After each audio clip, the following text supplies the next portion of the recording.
There's a building over on the west side of Madison called UW Transformations. And I smile every time I go by that building. And now I'm getting emotional already, thinking about what God has done for me. It's a clinic. It says, looking for a new you. And it offers any type of work that you would like to have done to transform your body.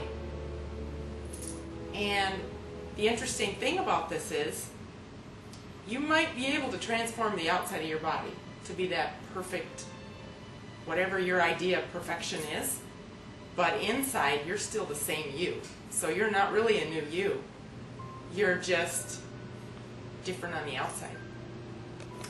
When I was in second grade was the first time I remember experiencing panic attacks and anxiety. I lost a lot of weight. I felt nauseous all the time. I would sit down to eat, and I remember this clearly, just like it happened yesterday. I would just get nauseous. I couldn't eat. And I was just skin and bones, pretty much.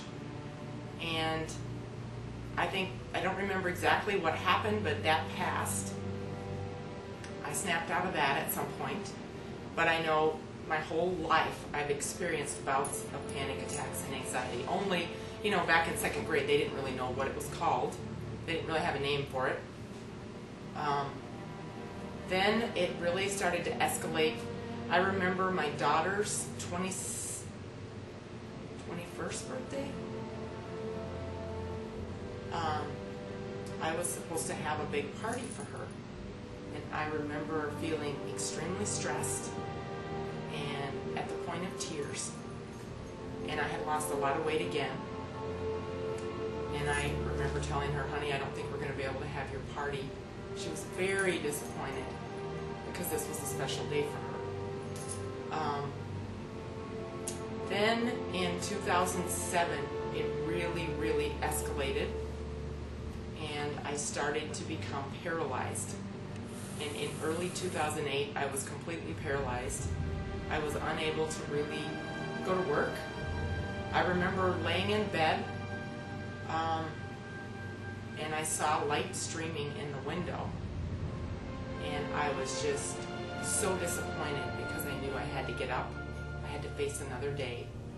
And I remember I had a bench at the end of my bed, and I would sit on my bench and just cry because I couldn't figure out what to do next. I wasn't sure what I was going to wear to work. Just the thought of trying to figure out what to wear to work was just overwhelming to me. I became afraid of people.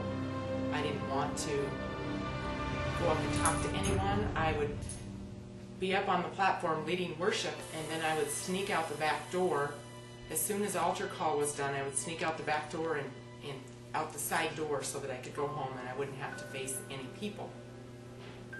Then on Saturday, it was on a Saturday, I called my friend.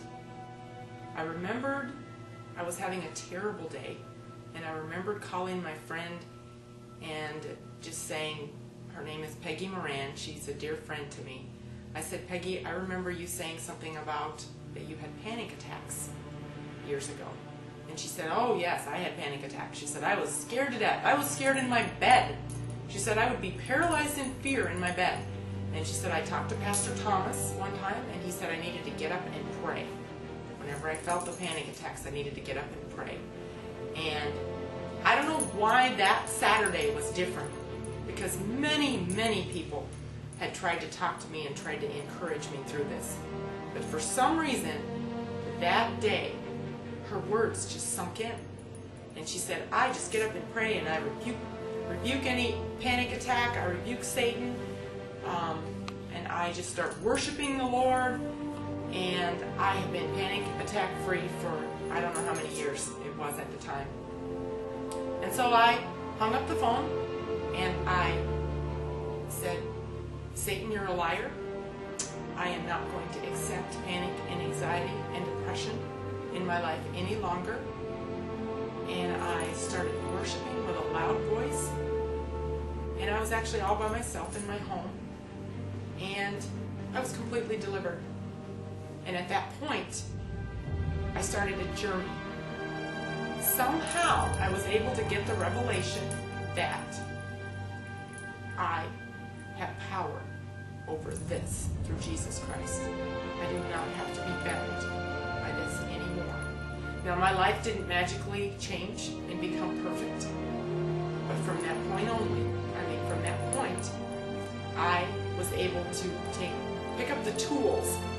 The tools is the Word of God, spending time in prayer, in worship and praise, and just telling the devil he's a liar.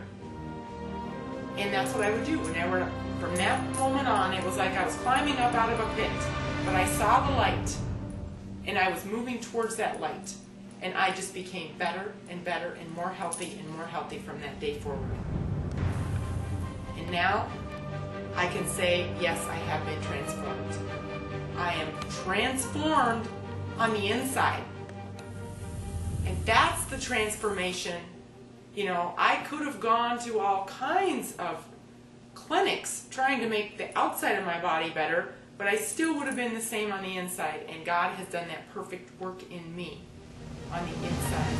And it's still a progress. And there are still days that I might have a little fear that would try to come against me, but I just laugh. I just say, Satan, you're a liar. I remind Satan of Revelation 20:10, which tells me that I'm going to reign forever and he's going to burn forever. And I just remind him of that and laugh and go on my way. And God has completely delivered me. And I'm so grateful.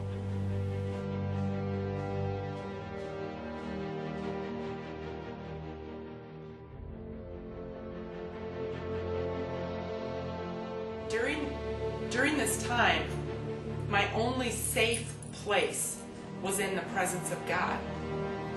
I would attend every church function available to me. When I prayed alone, it would turn into a pity party. But it seemed like when I was around other people who were praying and worshiping God, that was my safe place. So I started attending Voces Unidas. They welcomed me. They were so kind to me. I would go and just sit in the sanctuary and pray. And I would feel God's presence. And that was such a wonderful place to be.